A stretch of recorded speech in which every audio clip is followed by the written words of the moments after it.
Hey guys, you know, comicbook.com did an article that you can find on Facebook where they talked about how fans are sad about The Undertaker's retirement. And, you know, I can't really blame them, you know, and I know I just said that twice.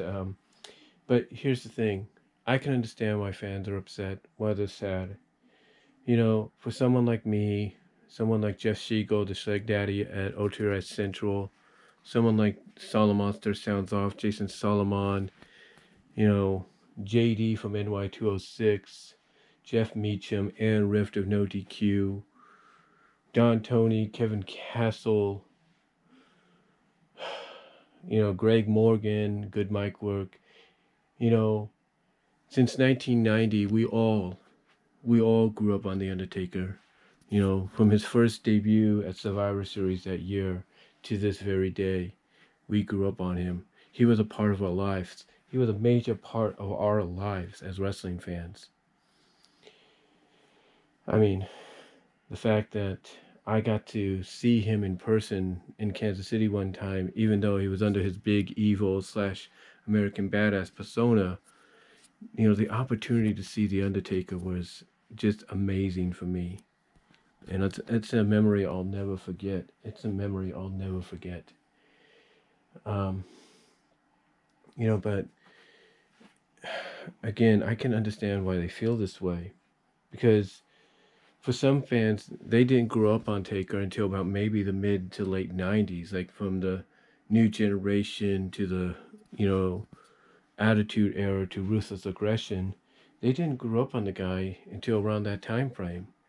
I know by watching Brian Zane of Wrestling with Regret and Just Alex, formerly Deluxe Man, here on YouTube, talking about how they got into wrestling back in the late 90s, mid to late 90s, you know, and how for them, they grew up on Undertaker, but they grew up on an Undertaker that was more, goth-like, like um, for Alex and Zane, they ended up getting into Taker around the time he was becoming darker. He wasn't at that Ministry of Darkness level yet, but he was getting towards that more darker, demonic, ruthless side, merciless side that you've never seen before. And this was basically a little after, I think, Kane, and this was after Kane showed up, and he started to align himself with Kane as well. As well as he also started to align again with Paul Bearer in some ways. But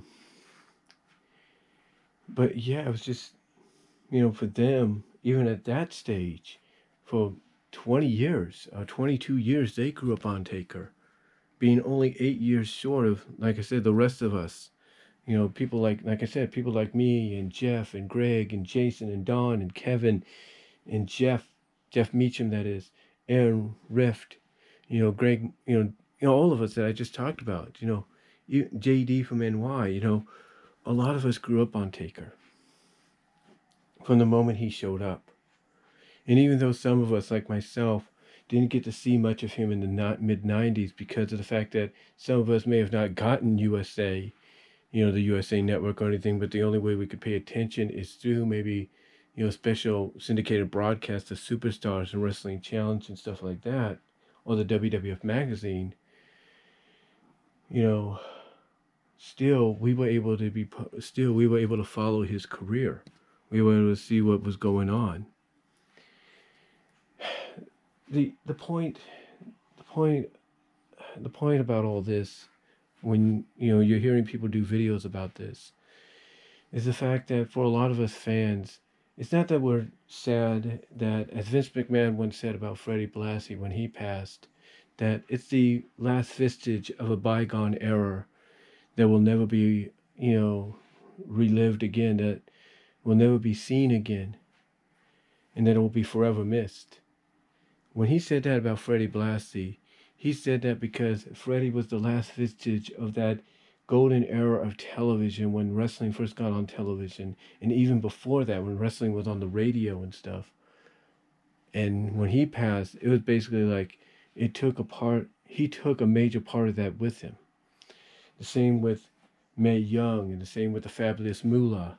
They took a major part of that last golden age of wrestling of the 30s to the 50s and the 60s and all that with them when they passed.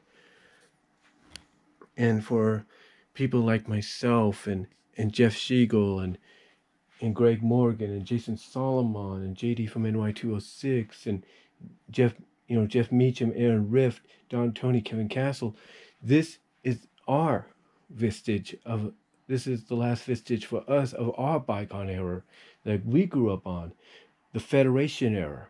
The Federation era. This is the last piece of it, and now it's gone.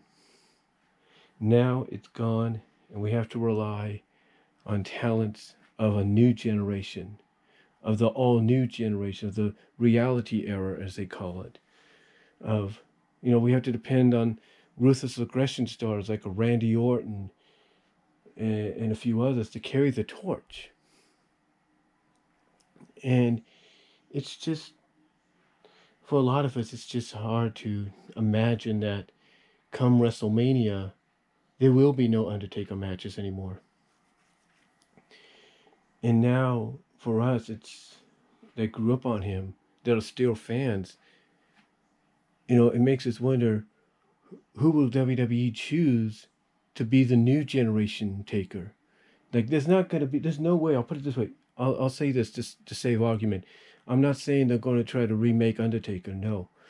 Basically, what I'm trying to say is it makes you wonder, especially as longtime fans like myself, who are they going to pick out of this new generation of stars to be the one that becomes this generation's version of Undertaker, becomes this generation's version of the Phenom? It makes us wonder who that could be. Now, a lot of people are pointing out and saying it could be The Fiend. That might be true. It could be AJ Styles' bodyguard, for all we know. But the reason, though, again, like I said, a lot of fans are upset and are sad, is because for a lot of us that grew up on him, especially since the beginning, it's the end of a bygone era. It's the last vestige of that era gone forever. And I think the other thing that disappoints us is we didn't get to be there as fans, legitimate fans. We didn't get to be there in person, live in person, to say farewell. We had to watch from home because of what's going on. But I guarantee you this, if this vaccine gets pulled through, which it looks like it will, and it does what it has to do, that come April, maybe late May, whenever they do Mania, and it will be around that time frame, that's when you're going to have fans in attendance at the Hall of Fame, and that's when you're going to have fans in attendance at Mania when they bring out the Hall of Famers, and that headliner being The Undertaker. That's when he's going to get that ovation that he should have gotten in the eyes of a lot of fans tonight at Survivor Series, or last night at Survivor Series. But again, this is why fans are sad, because it's the end of a bygone era. It's the last vestige of that bygone era that has hung it up finally. And the fact that he never got to appropriately say, or the fans that grew up on him never got the chance to appropriately say thank you and goodbye live in person. That's why a lot of fans, old and new, are sad about this. But that's just my take. What do you guys have to say in return? Comment down below. Talk to you later.